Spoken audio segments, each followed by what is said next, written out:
करण्यासाठी भाजपचे नेते राम कदम आहेत। कदम सर, स्वागत आहे एबीपी माझामध्ये। हिंदीचा जिया रद्द झालेला आहे आणि ठाकरेंचा मोर्चा देखील रद्द झाल्याचं संजय राऊत म्हणतात, काय आपली प्रतिक्रिया?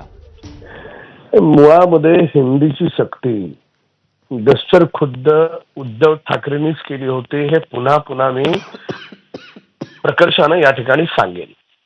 आणि ती हिंदीची केलेली सक्ती ही मुंबई महाराष्ट्रात चालणार नाही, म्हणून ती सक्ती दूर करण्याचे काम आदरणीय मुख्यमंत्री देवेंद्र फडणवीस साहेब, ज्यांची ओळख महाराष्ट्रात देव माणूस म्हणून आहे, त्यांनी केली, हे आपल्याला मान्य करावं लागेल।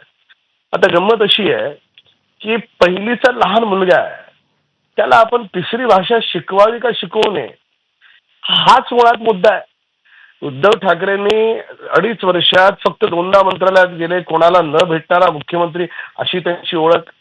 अशा स्थितीमध्ये याचा मूळ विचार झाला पाहिजे की 1ली ते 5वीच्या मुलाला आपण किती त्रास द्यावा, त्याच्या पालकांची काय मानसिकता आहे, त्या विद्यार्थ्याची काय मानसिकता आहे, त्याला तिसरी भाषा शिकायची का नाही शिकायची, याच्यासाठी अभ्यास केला पाहिजे।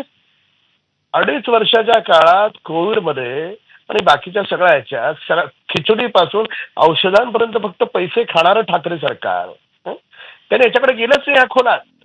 हिंदी सक्तीची लादली स्वतः उद्धव ठाकरेंनी आणि स्वतःच्या निर्णयाच्या विरोधात रस्त्यावर